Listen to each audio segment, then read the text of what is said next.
라는 제목을 가지고 함께 나누려고 합니다. 우리가 잘 아는 대로 바울은 혈혈단신 아덴에서 고린도로 왔습니다. 사람이 혼자라는 것은 참 외롭습니다. 외롭고 고독하기만 하는 것이 아니라 영적으로 많이 다운되었죠. 아마 스데반의 요청이 있어서 고린도로 왔을 것입니다만, 고린도에 와서 막상 복음을 전하려고 생각해 보니까 고린도가 너무 잘 사는 동네입니다. 그죠? 제가 로마 제국의 4대 도시라고 했죠. 그죠? 그러니까 굉장히 상업이 발달한 도시고 돈이 많은 도시입니다. 그러니까 사람들이 자연히 돈밖에 모릅니다. 그런가 하면 이제 항구 도시입니다. 배 사람들이 많이 모여드니까 말입니다. 그저 쾌락입니다. 색만 찾는 색충들로 가득한 것을 볼 수가 있습니다. 그러니 바울이요, 두렵지 않을 수가 없었습니다. 저들에게 복음을 들은들 무슨 복음이 먹게 들어가겠느냐. 아주 마음이 많이 힘이 들고 떨렸다. 고린도전서에 그렇게 이야기했지 않습니까? 근데 하나님께서 바울을 특별히 위로하고 계신 것을 우리가 지난 시간까지 살펴보았습니다.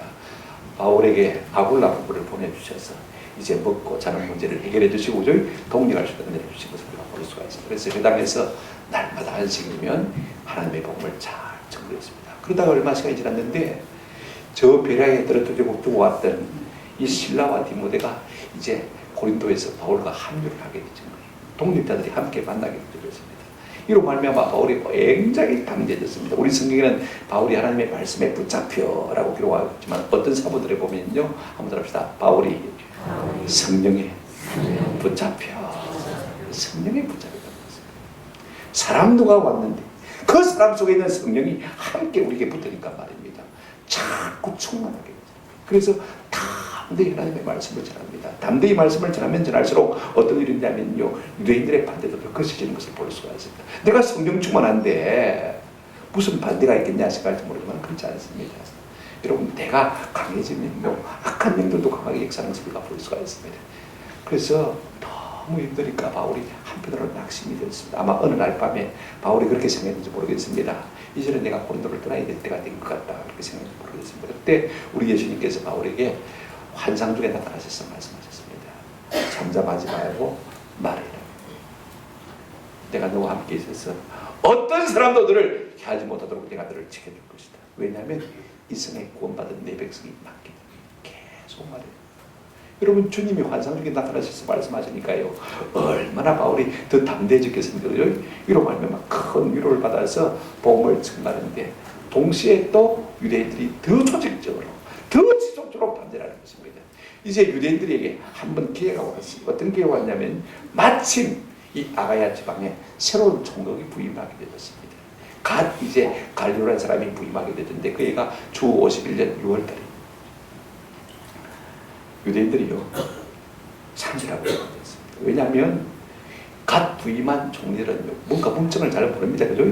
실정을 잘 모르니까 민임에 뭐든지 잘 들어주려고 고의를 베풀려고 합니다. 이때 우리가 바울을 고발해서 바울을 추방하면 되겠다 하고 유대인들이 일찍 일어나서 말입니다. 바울을 총독 앞으로 끌고 가서 총독에게 이 불법을 행한 자를 추방해달라고 지금 고발을 한 것을 볼 수가 있습니다. 근데 우리가 본문을 읽어보면 놀랍게도 우리 예수님이 약속하신 대로 바울을 지켜주신 것을 볼 수가 있습니다. 로마 정부의 입을 통해서 바울이 불법이 아니라 오히려 합법적인 것을 나타내 보였죠. 이로 말미암아 복음의 공유한 문이 열리게 하시고, 이로 말미암아 바울이 큰 힘을 얻어서 더욱더 담대히 고린도에서 복음을 전하는 모습을 우리가 보게 되는 것입니다. 구체적으로 우리가 한번 살펴보십시다. 바울을 고반 유대인들을 우리가 좀 살펴봤으면 좋겠는데요, 언제 어떻게 왜 누가 누구를 고발했는지를 좀 살펴보십시다. 12절 한번 보실까요?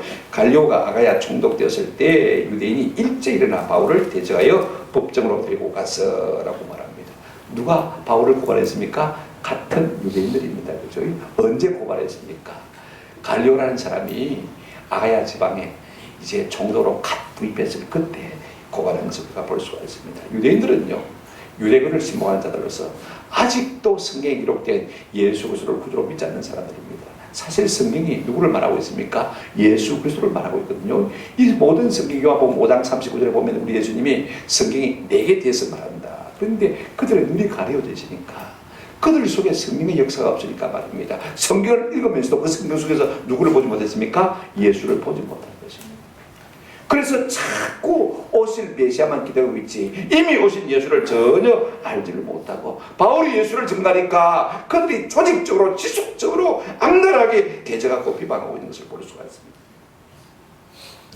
고린도가 아가야 지방의 수도이기 때문에 관저가 총독의 관저가 고린도에 있습니다. 이 갈료라는 사람은요 아주 유명한 가문의 사람입니다. 원로원 가문 출신이기도 하지만은요 그의 친동생이 누구냐면 우리가 잘 알고 있는 세네카라는 사람입니다. 로마 네로 황제의 스승이기도 하고 그죠? 스토아학파의 유명한 철학자입니다. 아직도 여러분 서점에 가면 세네카의 문건이 서점에서 팔리고 있는 것을 우리가 볼 수가 있지 않습니까? 그러니까 적어도 이 갈료라는 총독은요 로마 정부 내에서는 아주 입지가 견고한 사람인 것을 볼 수가 있습니다. 보통 우리가 총독이 부임하게 되어지면요 그 지역 주민이 바라는 민의가 무엇인지 그걸 살피고 또 주민들의 민심을 얻기 위해서 민원을 들어주는 것이 통상적인 관례입니다. 지금 이 찬스를 이용해서 유대인들이 지금 바울을 고발한 것입니다. 우리의 민의는 다른 것 없습니다. 이 바울이라는 작자를 갖다가 추방해 주신 것밖에 없습니다. 하고는 지금 바울을 끌고 가서는 말입니다. 총독 앞에 지금 저들의 민의를 가지고 고발한 것을 볼 수가 있습니다. 일종의 시위고 일종의 대모이게 된 것을 볼 수가 있습니다. 무엇 때문에 그러면 바울을 고소 고발했느냐? 여러분 13절 한번 보시기 바랍니다. 말하되 이 사람이 율법을 어기면서 하나님을 경외하라고 사람들을 권한다거늘 그랬습니다. 여기에 율법이라고 하는 앞에 율자를 갖다가 동그라미를 살 치시고 조금 빼놓으시면 될 것 같습니다. 율법이라고 번역하지 않고 오히려 그냥 법이라 번역했으면 훨씬 더 좋을 것 같아요. 노못이란 말은요 로마의 실적을 말하는 것입니다. 무슨 말이냐면 지금 바울이 로마에 등록되지 않은 종교를 전파하고 있다는 것입니다. 로마는요 각 식민지 나라를 갖다가 점령하면서 그들의 토착 종교를 인정해주고 있습니다.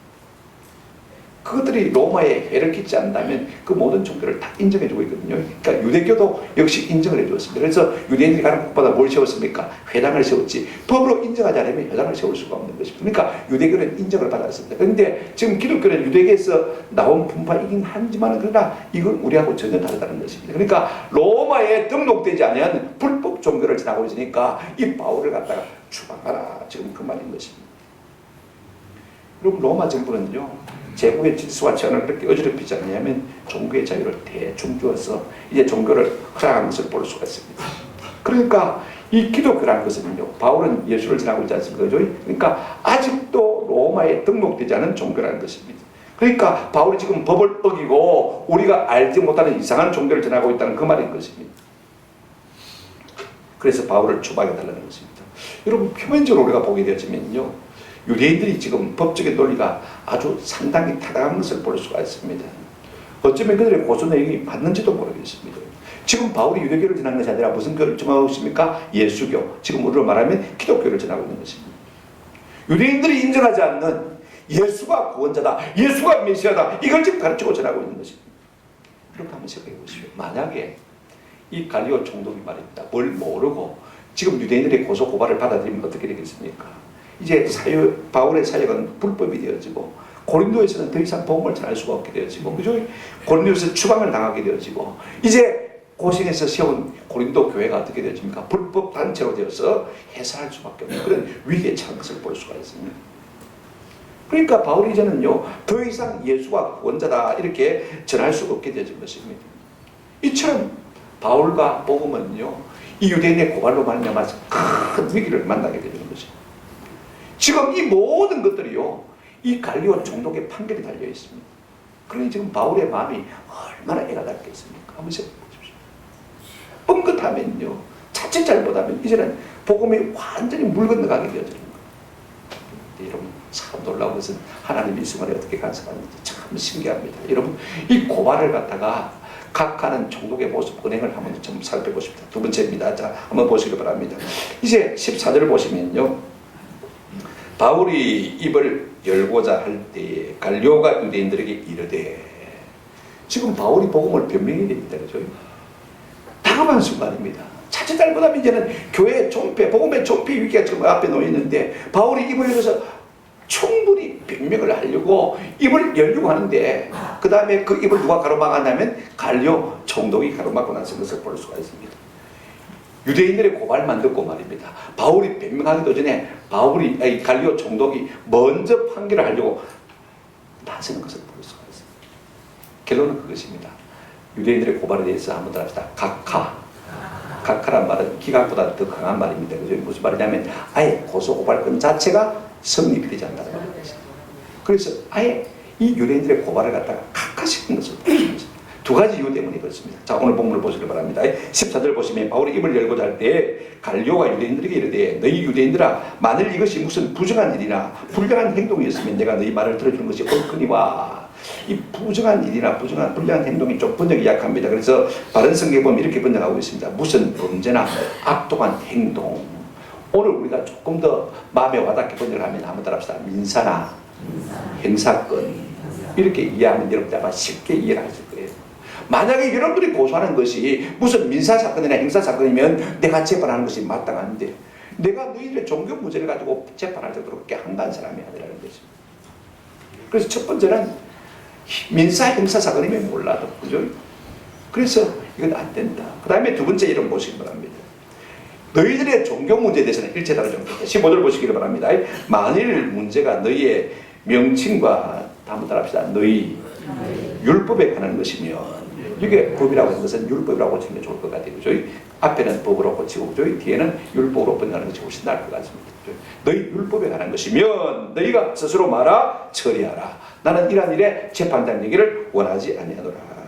한마디로 말하면 너희 종교 문제 같으면 너가 알아서 해요.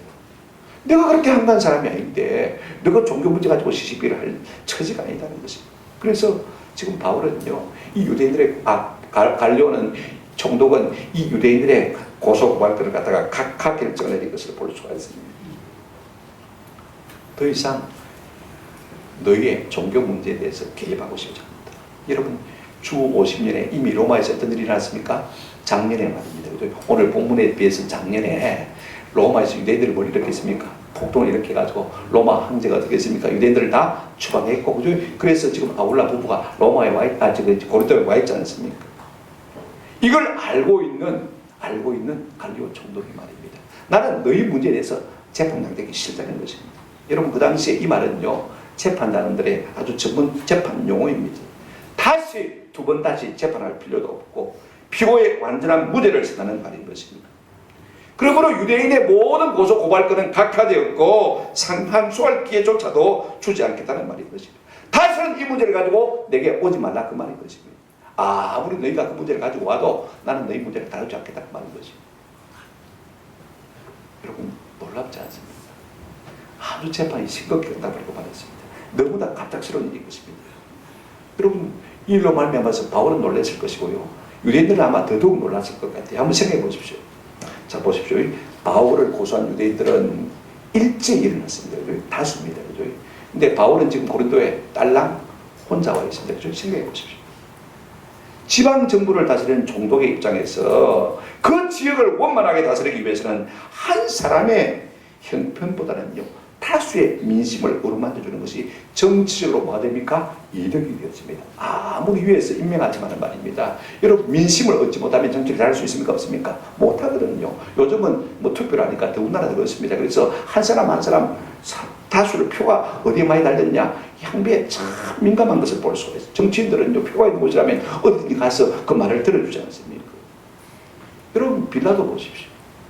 비록 이기적이고 부당한 민의를 따르는 것이랄지라도 모든 유대인들이 예수를 3번이나 자기가 뭐라고 했습니까? 죄가 없다, 무죄를 선했음에도 불구하고요, 자꾸 예수를 십자가에 못 박으러 하니까 말입니다. 그냥 못 박게 내버려 준 것을 우리가 볼 수가 있습니다. 이것이 정치인들의 속성인 것입니다. 근데 여러분 갈리오는요 전혀 그렇지 않습니다. 다수의 편에 선 것이 아니라 정의의 편에 선 것을 볼 수가 있습니다. 그래서 어떻게 했습니까? 16절 보십시오. 그들을 법정에서 쫓아내니. 민심을 다루는 정치인이라면요, 당연히 민의를 받들어서 바울을 유죄로 선고했을 것입니다. 그러나 갈리오는 달랐습니다. 절대 다수인 유대인들의 압력에 흔들리지 않았고 민심을 얻기 위해서 민의도 따르지 않은 것을 볼 수가 있습니다. 피고석에 홀로 앉아있는 바울이지만은요, 그런 양심을 따라서 정의롭게 바울에게 재판한 것을 볼 수가 있습니다. 유대인들은 바울이 추방받을 줄 알았는데 모든 것을 각하해 보니까요, 아주 충격을 받을 수밖에 없었던 것입니다. 여러분, 이 갈리오 총독의 친동생인 세네카가 쓴 기록에 보면요, 이런 기록이 있는데 저는 의아하게 생각했어요. 우리 형님처럼 착한 사람은 없다. 자기가 자서전에 그렇게 쓴 정도로요, 우리 형님처럼 착한 사람 없다. 누구를 말하고 있습니까? 갈리오. 그죠? 이 본문을 보면 그렇구나, 공감이라는 것을 볼 수가 있습니다. 그렇다면 이 갈리오 총독의 재판이 주는, 판결이 주는 의미가 무엇입니까? 사실 이 판결은요, 상식적으로는 일어날 수가 없는 판결입니다. 정치인이라면요, 다수의 손을 들어줄 수밖에 없는 것입니다. 바울이 한마디 변명도 하기 전에 모든 재판이 종료가 되고 만 것을 볼 수가 있습니다. 누가 한 일입니까? 하나님께서 그 가운데 이 일을 하시는 것을 볼 수가 있습니다. 보십시오. 이 판결이 주는 의미가 무엇이냐면, 첫째는 이것입니다. 갈리오 총독의 각각 판결은 앞으로 바울 전도에 대해서 유리한 판결을 준 것이고, 앞으로 중요한 선례를 하는 것을 볼 수가 있습니다. 적어도 바울이 전하는 복음은 불법이 아니고, 그죠? 무엇이든지 이제는 뭘 전하든지 바울이 자유롭게 복음을 전할 수 있게 되는 것입니다. 적어도 고린도에서만큼은요, 마음껏 복음을 전할 수 있게 되는 것입니다. 이로 말미암아 누가가 여러분 18절에 보게 되면 바울이 더 여러 날 머물렀다, 그렇게 기록한 것을 볼 수가 있습니다. 충분히 고린도 땅에 머물면서 복음을 전한 것을 우리가 보게 되었습니다. 그러면 두 번째 어떤 의미가 있습니까? 갈리오 총독의 각각 판결은요, 예수님이 바울을 지키겠다고 약속하신 약속의 성취입니다. 바울이 두려움에 들고 있었습니다. 그때 환상 중에 우리 예수님이 말씀하셨어요. 두려워하지 마라. 내가 너와 함께 있고 어떤 사람도 너를 대적하여 해롭게 할 자가 없을 것이다. 어떤 사람도, 고린도에 있는 사람도 너를 해롭게 해서 복음 전하는 일을 방해하지 못하도록 할 것이다. 우리 주님이 약속하셨습니다. 그 약속하신 거죠. 아니, 재판장에 안 끌려가게 됩니다. 끌려갔지만 어떻게 했습니까? 성소 판결을 얻고 내게 하신 것을 볼 수가 있습니다. 하나님을 믿지 않는 갈리오 총독이지만 그를 통해서요, 여러분, 바울을 안전하게 지켜주신 것을 볼 수가 있습니다. 우리가 주 예수의 이름과 그의 복음을 부끄러워하지 않냐면요, 지금도 우리 주님은 우리 가운데서 이와 같은 놀라운 일을 행하실 줄로 믿습니다. 저는 그렇게 생각해요. 온 세상에 홍수가 쏟아져도 그 방주 안에 있던 노아의 가정이 안전했던 것처럼 말입니다. 물이 없고 불이 없는 광야에서도 이스라엘 백성이 안전했던 것처럼 하나님이 함께 하시는 것입니다. 그 뜨거운 풀무 속에서 세드락과 메삭과 아벤노가 안전했던 것처럼 말입니다. 지금 유대인의 거센 분노가 이글거리는 이 갈리오 법정에서도 바울이 안전했던 것처럼 하나님은 자기의 복음과 이름과 명예를 위해서 사랑하는 성도들을 지금도 눈동자같이 지켜주실 줄로 믿습니다. 세 번째로 우리가 생각해 볼 것은요, 놀라운 일이 하나 생긴 것을 볼 수가 있습니다. 17절 한번 보시면 이런 말씀이 있습니다. 자, 보실까요? 모든 사람이 회당장 누구를요? 소수대네를 잡아 법정에서 때리되 갈리오가 이 일을 상관하지 아니하는지라.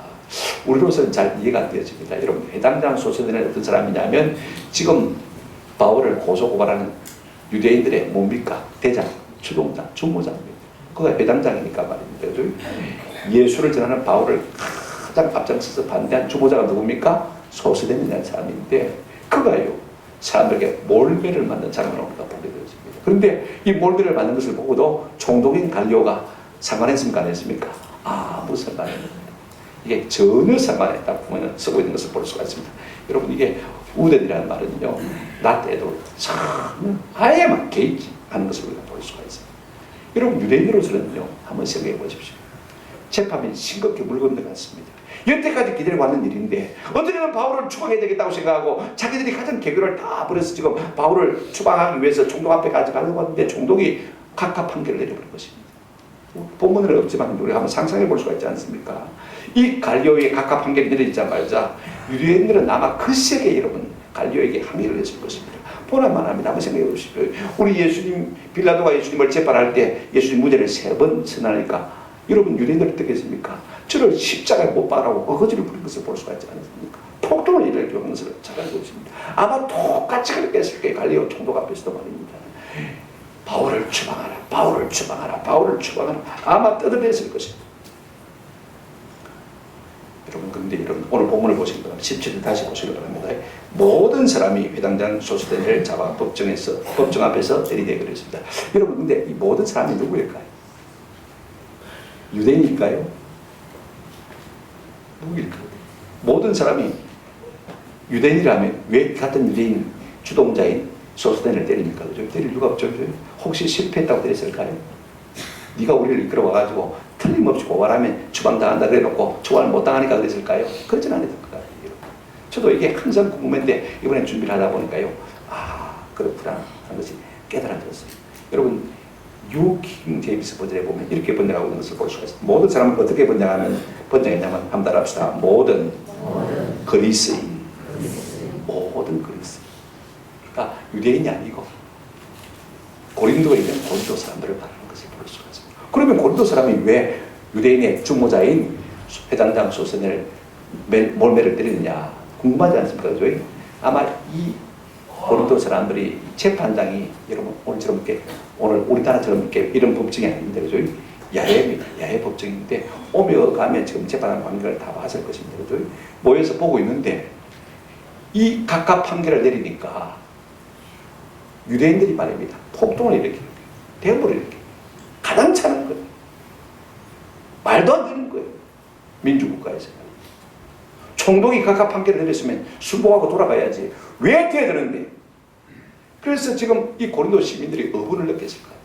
그래가지고 고린도 시민들이 다 일제히 일어나서 유대인들을 다 때린 것이 아니고 그 중에서 누구로 보이는 주동자로 보이는 해당자가 누구요? 소세덴을 갖다가 때린 것을 볼 수가 있습니다.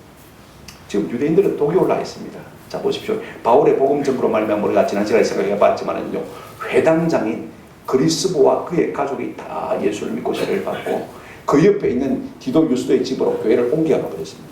여러분 같으면 일 안 받겠으면 입장 바꾸라고 생각하면 좀 회당장인데 바울의 복음을 듣고 그가 예수를 믿고 세례를 받고 바로 회당 옆에 있는 디도 유스도의 집에 교회를 하는데 그 교회로 가버렸단 말입니다. 열을 대단히 받아 있습니다. 그 후임으로 누가 회당장이 됐습니까? 소스덴이라는 사람이 회당장이 되었어요. 그가 앞장서가지고 바울을 이제 고소 고발해가지고 추방시키려고 하고 있는데 또 어떻게 됐습니까? 안 됐습니까? 오히려 바울이 유익하게 되어진 것입니다. 그래서 막 열을 받아가지고 계속해서 데모를 하고 있는데 고린도 시민들이 이 일을 보고요, 열을 받아가지고 말도 안 된다. 그래가지고 주동자인 회당장 소스덴을 갖다가 아주 몰매를 때린 것을 볼 수가 있어요. 놀라운 것은요, 성경에 보면 이렇게 말하고 있는 것을 볼 수가 있습니다. 자, 17절 같이 계속해서 한번 보십시다. 법정 앞에서 때리되 갈리오가 이 일을 상관하지 아니한지라. 여러분, 법정에서 폭행 사건이 일어났습니다. 그죠? 그러면 누가 재판을 담당해야 돼요? 총독이 당연히 담당해야 되겠죠. 그러니까 이 총독 관청에 있는 이 경관들, 그죠? 사법 경관들을 갖다 야 조용히 시켜라, 돌려보내라, 그죠? 한마디 해야 되는데 이 모든 일이 일어나는 것을 보면서도 이 총독이 뭐 하지 않았다고요? 전혀 상관하지 않았습니다. 아무 상관도 안 했습니다. 내몰라라 해버리고 만 것을 볼 수가 있습니다. 그러니 여러분들 더 안 맞았겠습니까? 한번 생각해 보십시오. 그죠? 오늘 사실 때린다 이 말은 특별한 말인데 아주 실감나게 번역한 성경이 있습니다. 어떤 성경이냐면 쉬운 성경, 우리말 성경, 현대인의 성경, 현대 성경을 제가 보니까 한번 들합시다. 마구 팼다. 그렇게 번역했습니다. 마구란 말이 참 마음에 들어요. 우리말 성경에 제가 좀 성경을 공부하다 보니까 이 부사 번역이 좀 안타까워요. 부사가 딱 들어가 있으면 그 의미가 살아나는데 부사가 없어가지고 그 의미가 막 죽고 있는 것을 보면서 제가 설교 준비할 때마다 좀 안타까움을 느꼈는데 말입니다. 이 현대어 성경하고 현대인의 성경에 보니까 마구 팼다고. 총독이 아무 말도 안 하니까 안 말리니까 말입니다. 잘 됐다 싶어서 막 신나게 죽도록 되도록 패준 것입니다. 참 놀라운 일이죠. 유대인들이 바울을 고소하려고 했지만요, 이 갈리오 총독의 재판 결과로 말미암아서 도리어 주동자인 소스덴이가 뭡니까? 폭행을 하는 것을 볼 수가 있습니다. 우리 예수님이 말씀하신 대로 복음과 그의 제자들, 그의 사자들을 지켜주신 줄로 믿습니다. 오늘도 마찬가지. 우리 주님 얼마든지 우리를 그렇게 하실 수가 있는 것입니다. 근데 한 가지 궁금한 것이 있어요. 이건 뭐 시간이 가니까 제가 간단히 진행하고 말씀하고 지나가겠습니다만은요. 자, 그러면 소스데네가 좀 궁금하지 않습니까? 그죠? 고린도 사람들에게 몰매를 맞아서 그러면 죽었을까? 여러분 어떻게 생각하십니까? 몰매를 맞아서 골병이 들어서 죽겠습니까? 놀라운 것은요, 고린도전서 1장 1절에 보시면, 자, 여러분 고린도전서 1장 1절 한번 펴보시기 바랍니다. 이렇게 말하고 있습니다. 한번 여러분 읽어보실 것이 필요해요. 같이 한번 읽어보실까요? 앞에 담아있습니다. 시작. 하나님의 뜻을 따라 그리스도 부르심을 받은 바울과 형제 소스데네는 이제 고린도 교회에 문안한다. 이렇게 지금 편지를 서두에 쓰고 있는 것을 볼 수가 있습니다. 이 고린도전서는요, 바울이 주 55년에 에베소에서 편지를 썼거든요. 그러니까 지금 사건으로부터 4년 지난 다음에 에베소에서 고린도 교회에 편지를 썼습니다. 그런데 지금 바울이요, 에베소의 교인들에게 편지를 쓰면서 바울과 형제 소스데네가 너에게 안부를 전한다. 이렇게 말하고 있는 것을 볼 수가 있습니다. 여기에 누가 나옵니까? 소스데네가 나오는 것을 볼 수가 있습니다. 실컷 틀렸어요. 그런데 지금 소스데네가 바울에 뭐가 되어 있습니까? 동력자가 되어 있습니다. 상상을 해보면 그렇습니다. 동명이인이 아니거든요. 같은 사람입니다. 실컷 터지고 난 다음에 이 소스데네가 깨달은 것이 무엇이냐면, 내가 하나님의 복음을 거스르면 왜를 만나구나. 하나님, 바울이 전하는 하나님의 복음이 있다 하는 것을 그가 깨달은 것입니다. 바울이 전하는 예수가 있다는 것을 그가 깨달은 것입니다. 그래서 그리스도도 회당장이면서 바울에게로 돌아왔죠. 예수 믿는 사람이 되었지만 그도 회당장이면서 뭐 했습니까? 예수 믿는 사람으로 돌아온 것을 볼 수가 있습니다. 아, 내가 그리스도를 기적하면 큰일 나는 거야. 이것을 깨달은 것입니다. 여러분 고린도에 가보시면 지금도 고린도 바울 기념교회가 있습니다만은요, 거기에 보면 대리석이 하나 있고 거기에 여러분 역대 단임 목사 1대부터 시작해서 88대까지 기록이 쫙 되어 있습니다. 몇 대까지요? 88대까지 되어 있습니다. 자, 여러분 고린도 바울 기념교회니까 1대가 누구일 것 같아요? 누가 개척했어요? 바울이 개척했어요. 그러니까 당연히 1대가 누구예요? 바울이 단임 목사고, 2대는 누구일까요? 아울라, 3대는 실라. 근데 제가 묻고 싶은 것은 4대 단임 목사가 누굴까? 제가 사진을 찾아보려고 애를 썼는데 못 찾았어요. 제가 사진을 분명히 찍어 왔는데 너무나 사진이 많아가지고 오래되게 돼서 못 찾았습니다만은요, 4대 단임 목사가 누구냐면 한번 따라합시다. 소스데네. 여러분 지금 몰배를 맞았던 소스데네. 내가 복음의 반대편에 있으면 이런 수치를 당합니다. 깨달으면 그가 바울의 동력자가 되어지고 나중에 다시 돌아와서 뭐가 됐습니까? 고린도 교회 4대 단임 목사가 되는 것을 볼 수가 있어요. 여러분 하나님이 하시는 일이 꼭 이와 같은 것이에요. 이 갈리오 총독의 각하 판결로 말미암아서 복음의 공회한 문이 열렸을 것이고 바울은 크게 위로를 받을 것이고, 이 일로 말미암아 소스데는 결정적으로 예수님을 만나는 기회가 되었습니다. 제가 시간이 있으면 이런 일들을 좀 설명하면 참 좋겠습니다만 말씀을 맺어야 될 것 같습니다. 자, 이런 보십시오. 유대인들이요, 바울을 대적해서 총독에게 고발을 했는데 도리어 저들이 화를 당하는 것을 볼 수가 있습니다. 우리가 살면서 우리가 복음을 위하면요, 우리의 삶이 불리하게 돌아간다 할지라도 하나님은 우리의 삶을 얼마든지 한번 합시다. 역전시키시는 하나님입니다. 그래서 로마 정부를 통해서 마음껏 얼마든지 복음을 전할 수 있도록 문을 열어주신 것을 볼 수가 있습니다. 그리고 당신의 종들을 위로하시고 격려하시고, 저는 이 은혜가 참 감사해요. 살아계신 하나님의 은혜 얼마나 감사합니다. 그러므로 우리가 복음을 전하다가요, 낙심할 이유가 없습니다. 아무리 핍박이 없습니다. 그 복음을 전하다가 사람들을 땡리가 많다고 해서 그들을 부끄러워할 필요가 전혀 없습니다. 오늘 우리의 문제가 뭐냐면요, 복음을 전하다가 낙심하고 복음을 전하다가 뭐하고요? 부끄러워하는 것이 오늘 우리의 문제인 것을 볼 수가 있습니다. 인도의 탁월한 지성인으로 알려진 비샬 망갈와드라는 사람이 변화의 중심에서라는 책을 썼습니다. 거기에 보면 합리적인 이야기 하나 나와요. 일리가 있는 이야기가 나오는데, 이 서양인들은요 무엇에 따라서 판단하냐면 양심에 따라서 뭘 판단합니다. 근데 동양 사람들은 다음 따라서 체면에 따라 판단합니다. 체면에 맞춰가지고 이리도 못하고 저리도 못하고 자꾸 체면에 따라. 그래서 이 동양 사람들, 우리 속에는 어떤 마음이 있냐면요, 수치스러운 부끄러운 것을 참아내지는 못해요. 죽는 것보다도 더 싫어하는 것을 볼 수가 있습니다. 뭐요? 수치, 부끄러움. 체면 문화에 깊이 젖어 있습니다. 우리가 한 가지 꼭 기억해 보십시오. 예수님 우리의 죄를 대속하시기 위해서 십자가에 달리실 때, 그죠? 우리가 요한복음 10분에서 생각해 봤습니다만 그 옷을 다 제비 뽑아 나누고, 속옷은 통으로 되어 있으니까 말입니다. 어떻게 했습니까? 제비 뽑아서 어떻게 했습니까? 혼자가 다 독식에 있거든요. 그죠? 그러면 자, 여러분 생각해 보십시오. 예수님 옷을 입고 십자가에 달릴게요? 아니면 벗고 달릴게요? 홀랑 벗고 달리죠. 알고 못 달리죠. 십자가에 달린 것만큼도 부끄러운데 알몸으로 달렸으니 여러분 얼마나 부끄럽겠습니까? 근데 성경은 우리 이렇게 말해주고 있습니다. 히브리서 12장 2절입니다. 믿음의 주요 온전케 하신 예수를 바라보자. 그는 그 앞에 있는 십자가를 참으사. 한번 따라합시다. 부끄러움을 개의치 아니하시더니, 그 부끄러움을 부끄러움으로 생각지 아니하시더니 하나님 보좌 우편에 마셨다고 했습니까? 앉으셨다. 저는 이 말씀이 오늘 우리의 말씀이 되시기를 주의 이름으로 축원합니다. 여러분, 바울이 소수로서 그 고린도에서 복음을 전할 때 얼마나 부끄럽고 얼마나 수치스럽겠습니까? 모든 사람이 떼으로 대접하는데 내가 거기서 견뎌낼 수가 있겠습니까? 낙심이 안 되겠습니까? 심심하면 툭 치고 밤길 조심해라. 이 목숨 10개가 그래 살면요 사람이 낙심이 안 되겠습니까?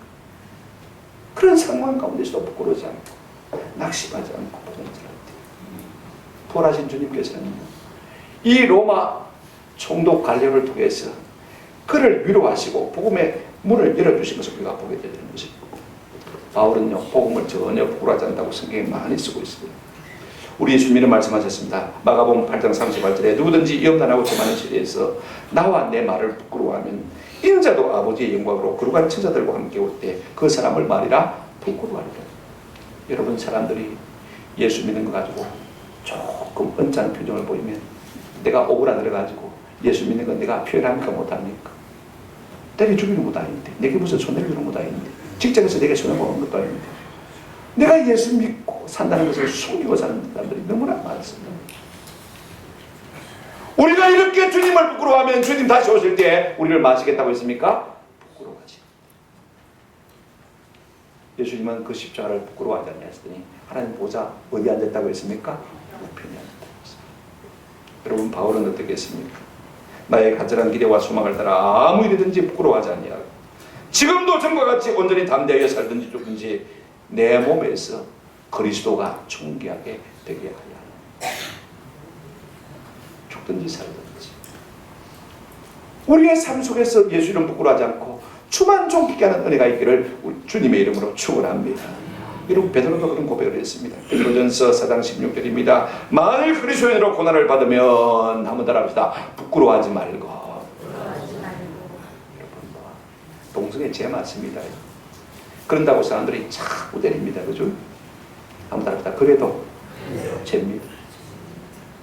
부끄러워만 합니다. 사람들이 부끄러우니까요 자꾸 말을 희석시켜요. 말을 빙 둘랍니다. 특별히 교수들이 더 그래요.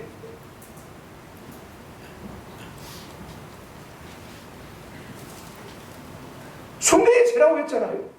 그래서 소돔과 고모라를 심판했잖아요.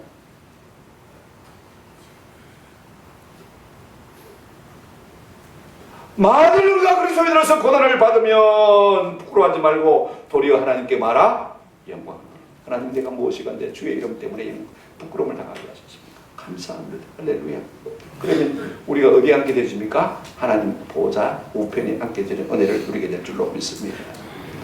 하나님은 복음을 부끄러워하지 않는 바울을 위로하시기 위해서 아굴라 부부를 예비해 놓으시고 실라와 디모데를 통해서 그를 위로하시고 힘주시고 성령에 붙들리게 하시고 또 주님께서 밤에 환상 가운데 그에게 나타나셔서 말씀하시기도 하시고 또 그가 비록 갈리오 총독 앞에 재판장에 끌려갔습니다만 말도 안 했는데, 그죠? 자기 변명도 안 했는데 갈리오 총독이 각각 판결을 내리는 것을 보면서 얼마나 마음의 위로를 받고 얼마나 마음의 담대함을 얻었겠습니까? 저는 우리가 살면서요 주의 복음 때문에 낙심하지 않고 부끄러워하지 않음으로 말미암아 이 같은 주님의 돌보심의 은혜를 체험하시는 위로가 있기를 주님의 이름으로 축원합니다. 그런데 여러분, 얼마나 바울이 위로를 얻겠습니까? 하나님의 성령에 붙잡힌 바울을 다시 유대인이 붙잡더니 말입니다. 다시 하나님께서 로마 총독을 통해서 그를 담대하게 붙잡아 주신 것을 볼 수가 있습니다. 여러분, 세상은 누구에게 붙잡혔느냐가 관건인 것입니다. 누구에게 붙잡혀 있느냐, 그것이 삶의 관건인 것입니다. 저는 세상과 세상에 속한 것에 붙잡히지 않고 우리 모두가 하나님과 성령과 말씀에 붙잡히는 은혜가 있기를 주의 이름으로 축원합니다. 하나님과 말씀과 성령에 붙잡힐 때 종횡무진 복음을 위해서 하나님의 영광을 위해서 아름답게 살아갈 수 있는 것입니다. 이와 같은 바울의 모습 우리가 다음 시간에 계속해서 살펴보시면서 도전을 받고 은혜 받으시기를 주님의 이름으로 축원합니다. 아멘.